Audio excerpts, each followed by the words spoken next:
nó là biết tuần đấy là biết tuần xe nhân là nón gì nữa lúc bạn làm món gì lu ha gì đâu cười lên rồi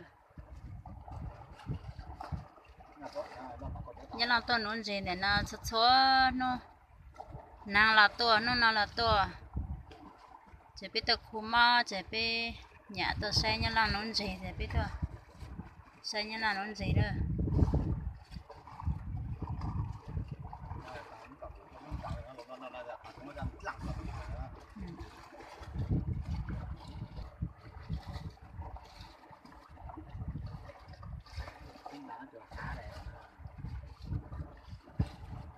tăng tròn để nó mong cho răng đồ này nó một chút bột tiểu lại họ mua nhá làm luôn gì tăng tròn này nhà nó nhà số khó số chờ ít lấy mỏ áp ít được con nó nữa nó nhớ tròn răng là mua tân hình nó cho kề lên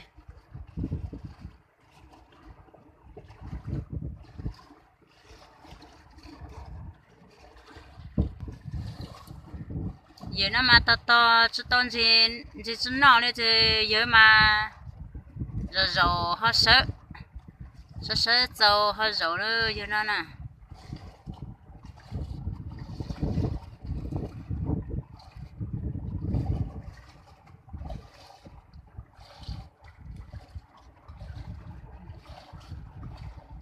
nói từ ha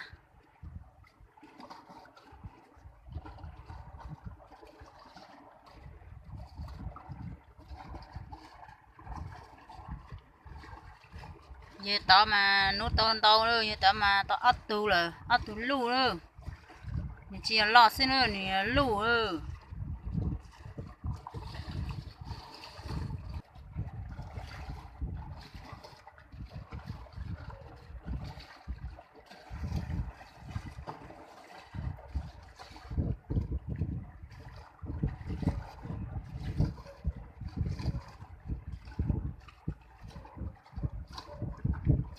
lo này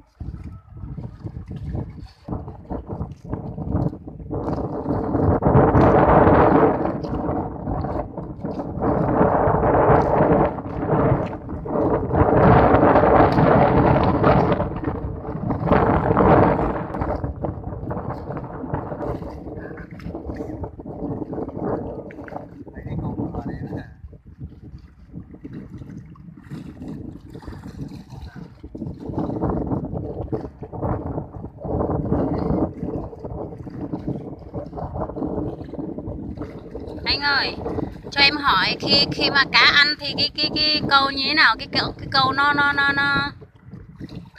thấy cái câu như thế nào hả hay là như à không là nó kéo cái dây đi hả à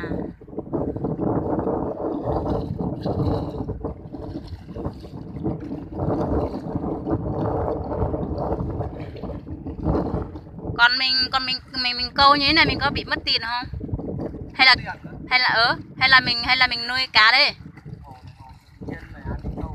à còn ví dụ như là bây giờ hai vợ chồng em thích câu thì có được không à thế à à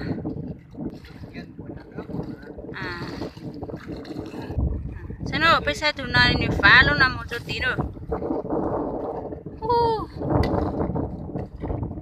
còn cái bình thường là bao nhiêu tiền anh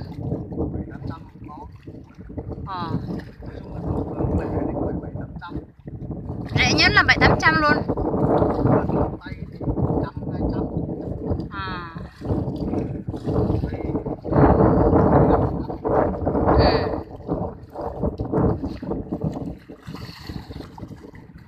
sau cái này không câu anh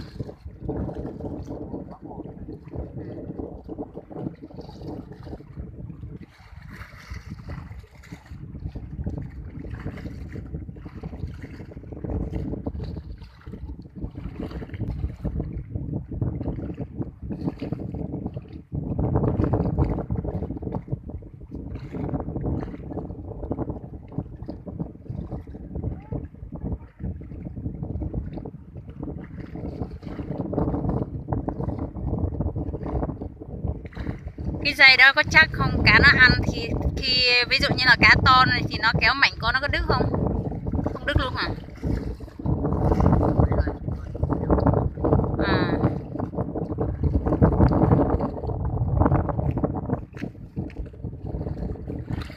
Thích câu nhỉ, nhưng mà không có tiền đi mua cái đấy. Ăn như thế đấy. À. Ăn mồi lên ăn cần câu là nó khi nào cái nào cần view cái đâu cần ăn. À.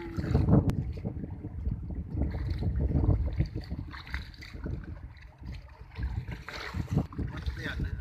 Hai người đâu cái 17 phải không? Trong đó nó đang có cái hồ thủy điện nó đang xây rồi đó.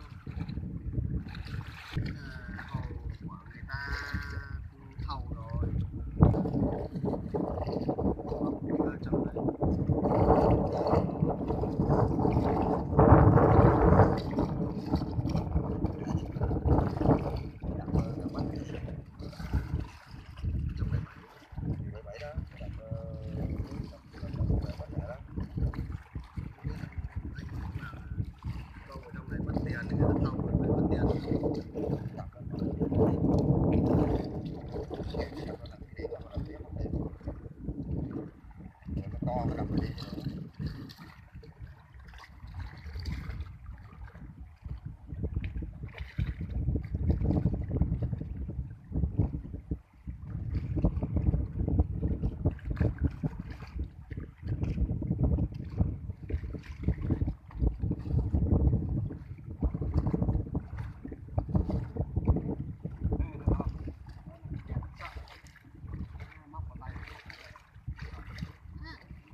Sợi này nó cắn lên răng cắn sợ chết đầu đứt mà rồi kéo cái dao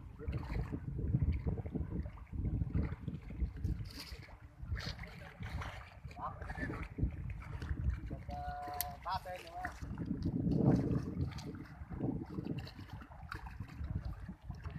Vừa tạo